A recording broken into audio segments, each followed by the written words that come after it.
এই 4 জনের কারণে অস্ট্রেলিয়ার বিপক্ষে 1 ম্যাচ হাতে রেখে সিরিজ হেরে গেল ভারত। তো চলুন বিস্তারিত দেখে নেওয়া যাক। অস্ট্রেলিয়া সফরে ভারতীয় দল প্রথম ম্যাচ 7 উইকেটে হেরেছিল।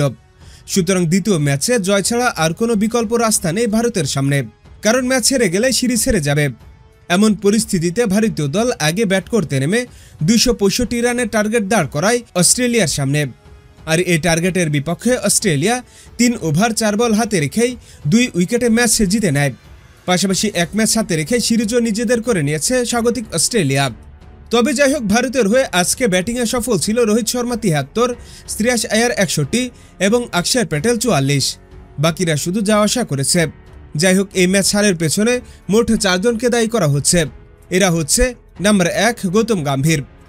মূলত গৌতম গম্ভীর অস্ট্রেলিয়া সফরে আসার আগে ভারতীয় দলের কনফিডেন্স একেবারে ভেঙে দিয়েছে। দলের টিম কম্বিনেশন একেবারেই নেই, কারণ তিনি রোহিত শর্মাকে সরিয়ে দলের অধিনায়ক করেছে শুভমান গিলকে। পাশাপাশি গৌতম গম্ভীর অস্ট্রেলিয়া সফরে কুলদীপ যাদবকে একাদশে সুযোগ করে দিচ্ছে না, যা একেবারেই বাজে সিদ্ধান্ত। কারণ কুলদীপ যাদব বর্তমান বিশ্বের অন্যতম সেরা একজন স্পিনার, যিনি এশিয়া কাপে 17টি উইকেট শিকার করেছেন। আর দ্বিতীয় ওডিআইতে দেখুন, Adam Zampa man of the match নির্বাচিত হয়েছেন, আর তিনিও একজন স্পিনার। কিন্তু অস্ট্রেলিয়া অ্যাডাম জাম্পাকে ব্যবহার করলেও ভারতীয় দল কুলদীপ যাদবের মতো স্পিনারকে ব্যবহার করছে না। এছাড়া জাসপ্রীত বুমরাহকে বিশ্রাম দেওয়া হয়েছে, যা একেবারেই অযথা ছিল, কারণ অস্ট্রেলিয়া সফর খুবই গুরুত্বপূর্ণ ভারতের জন্য। কিন্তু এমন সফরে ভারতীয় দল জাসপ্রীত বুমরাহর মতো অভিজ্ঞ ফাস্ট বোলারকে বিশ্রামে পাঠিয়ে দেয় এবং একাদশে সুযোগ করে দেয় হর্ষিত রানার মতো অনভিজ্ঞ ফাস্ট বোলারকে। আর এর ফলাফলও হাতে নাতে পেয়েছে গৌতম গম্ভীর।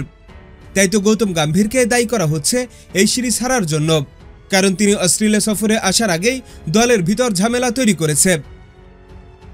এরপর রয়েছে নাম্বার 2 অধিনায়ক শুভমান গিল। তরুণ হোক বা অভিজ্ঞ, ভারতীয় দলের যখন আপনি অধিনায়ক হয়েছেন, তখন আপনাকে ব্যাট হাতে রান করতেই হবে এবং ম্যাচ চলাকালীন সঠিক সময় সঠিক সিদ্ধান্ত নিতে হবে। এখানে বারবার সুযোগ দেওয়া সম্ভব নয়, কিন্তু শুভমান গিল টানা 2 ম্যাচেই ব্যর্থ হয়েছে, সে ব্যাট হাতেই হোক কিংবা অধিনায়ক হিসেবে। প্রথম ওডিআই ম্যাচে শুভমান গিল করেছিল মাত্র 10 রান, আর দ্বিতীয় ওডিআই ম্যাচে তিনি করলেন মাত্র 9 রান। পাশাপাশি অধিনায়ক হিসেবে সঠিক সময় সঠিক সিদ্ধান্ত নিতে পারেননি। আর একজন অধিনায়ক যখন এমন ব্যর্থ পারফরমেন্স করে, তখন দলের বাকি প্লেয়ার্সদের নিয়ে আসলে আশা থাকে না, তাদের পারফরমেন্সও তলানির দিকেই থাকে। আর তেমনটাই হয়েছে। সুতরাং 1 ম্যাচ হাতে রেখে সিরিজ হারার পেছনে অন্যতম দায়ী হচ্ছে শুভমান গিল। নাম্বার 3 বিরাট কোহলি। বিরাট কোহলির ক্রিকেট ক্যারিয়ারে এটাই প্রথমবার ব্যাক টু ব্যাক 0 রানে তিনি আউট হয়েছেন, যা আসলেই তার জন্য এবং তার ভক্তদের জন্য খুবই হতাশাজনক। তার খেলার দেখার জন্য প্রায় 8 মাস অপেক্ষায় ছিল ক্রিকেট ভক্তরা, কিন্তু বিরাট কোহলি এমন বাজে পারফরমেন্স করবে তা হয়তো কেউ ভাবতেই পারেনি। আর বিরাট কোহলি হচ্ছে ওডিআই ক্রিকেটের সর্বকালের সেরা ক্রিকেটার, কিন্তু তিনি যখন অস্ট্রেলিয়ার মতো শক্তিশালী দলের বিপক্ষে ব্যাক টু ব্যাক 0 করেন, তখন আর বুঝার বাকি থাকে না ভারতীয় দল এই ম্যাচ যে হেরে যাবে। সুতরাং বিরাট কোহলির এই বাজে পারফরমেন্সের কারণে ভারতীয় দল ব্যাক টু ব্যাক ম্যাচ হেরেছে। কারণ বিরাট কোহলির কাছ থেকে সকলে আশা করে সেঞ্চুরি কিংবা দুর্দান্ত কিছু ইনিংস, তবে বিরাট কোহলি এখন পর্যন্ত ভালো ইনিংস খেলতে ব্যর্থ হয়েছে। এবং আমাদের সর্বশেষ নাম্বার 4 অজিত আগারকার।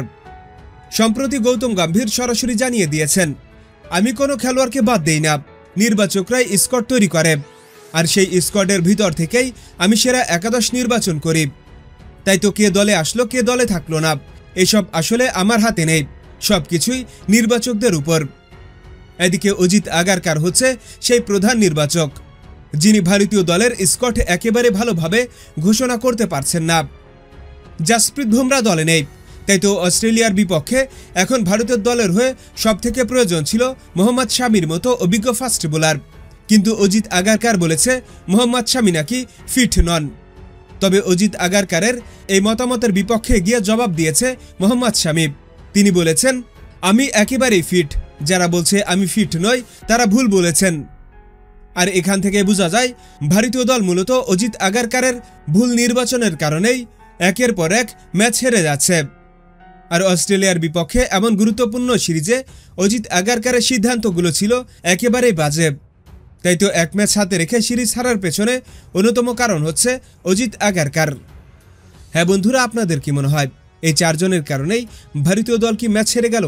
এখনই আপনাদের মতামত আমাদের কমেন্টস বক্সে লিখে জানিয়ে দিন। আর আমাদের ভিডিওটি ভালো লাগলে অবশ্যই লাইক শেয়ার করুন এবং আমাদের চ্যানেলটি সাবস্ক্রাইব করে আমাদের সঙ্গেই থাকুন। ভিডিওটি দেখার জন্য আপনাকে অসংখ্য ধন্যবাদ।